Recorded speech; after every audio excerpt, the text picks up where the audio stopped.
ഈശോമിശിഹായ്ക്ക് സ്തുതിയായിരിക്കട്ടെ. മാനസാന്തരം പോരാ, രൂപാന്തരീകരണം സംഭവിക്കണം. മാനസാന്തരത്തിൽ മാത്രം ജീവിച്ച് കടന്നു പോകാൻ അല്ല നോമ്പ് നമ്മളെ വിളിക്കുക. മാനസികമായിട്ട് ചില മാറ്റങ്ങളിലേക്ക്, നിലപാടിൻ്റെ ചില തിരുത്തലുകളിലേക്ക് മാത്രം പരിമിതപ്പെട്ടാൽ അല്പായുസ് കൊണ്ട് അത് മാറിപ്പോകും. എന്നാൽ രൂപാന്തരപ്പെടണം. ഇന്നോളമുണ്ടായിരുന്ന എൻ്റെ രൂപത്തിന് പ്രകടമായൊരു വ്യത്യാസമുണ്ടാകാൻ തക്ക വിധത്തിൽ നോമ്പിലൊന്ന് മാറാൻ കഴിയും. ദുഃഖവെള്ളിക്കും ഈസ്റ്ററിനുമൊക്കെ അഭിനയിക്കാൻ വേണ്ടിയിട്ട് തിരഞ്ഞെടുക്കപ്പെട്ട ഒരുപറ്റം ആളുകൾ, പല വേഷങ്ങൾ അഭിനയിക്കാൻ പലരെ അച്ഛൻ തിരഞ്ഞെടുത്തു. ക്രിസ്തുവാകാൻ തിരഞ്ഞെടുത്തവൻ അതീവ ശ്രദ്ധയോടുകൂടിയിട്ട് നോമ്പ് നോക്കി പരിത്യാഗത്തിൻ്റെ പുണ്യവഴികളിലൂടെ സഞ്ചരിച്ച് സമാനമായ ആത്മീയ ചൈതന്യത്തിൽ ഒരുങ്ങി. മറ്റുള്ളവരുമൊക്കെ ഒരുങ്ങി. നോമ്പിൻ്റെ ഒടുവിൽ ദുഃഖവെള്ളിയിലും ഉത്ഥാനത്തിലുമൊക്കെ തൻ്റെ റോള് നന്നായിട്ട് സ്റ്റേജിൽ അഭിനയിച്ചവൻ പൂർത്തിയാക്കി. ഉത്ഥാനം കഴിഞ്ഞ് ബാക്കി എല്ലാവരും പഴയ ജീവിതത്തിൻ്റെ വഴികളിലേക്ക് ചുവടുമാറ്റിയപ്പോഴും ഇവൻ ഒരു തീരുമാനത്തിലേക്ക് എത്തുകയാണ്. ഞാൻ ഇനി ഇങ്ങനെ തന്നെ ജീവിച്ചോളാം. ക്രിസ്തുവിൻ്റെ സമാനതകളെ ചങ്കിൽ ഏറ്റിയതുപോലെ ക്രിസ്തുവിൻ്റെ മറുരൂപമായിട്ട്.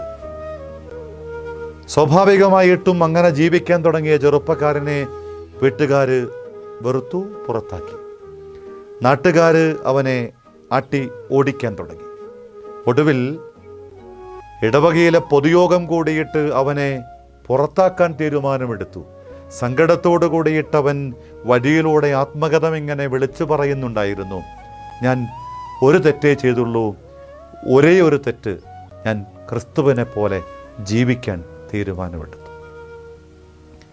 അസീസിലെ വിശുദ്ധ ഫ്രാൻസിസ് ആ കാലഘട്ടത്തിൽ സ്ഥിരബുദ്ധിയില്ലാത്തവനെന്ന് വിളിക്കാൻ തക്ക വിധമുള്ള ഒരു ക്രിസ്തു സമാനതകളെ ചങ്കിൽ പേറിയവനായിരുന്നു.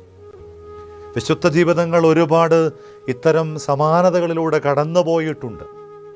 നോമ്പിലൂടെ നാം ഓരോരുത്തരും ആത്മശോധനയായിട്ട് കണ്ടുപിടിക്കേണ്ടത് എൻ്റെ രൂപത്തിനും എൻ്റെ ഭാവത്തിനും എൻ്റെ നിലപാടുകൾക്കും എൻ്റെ ജീവിതത്തിന് അടപടലമുണ്ടാകേണ്ട ഒരു അടിസ്ഥാനപരമായ രൂപാന്തരീകരണം.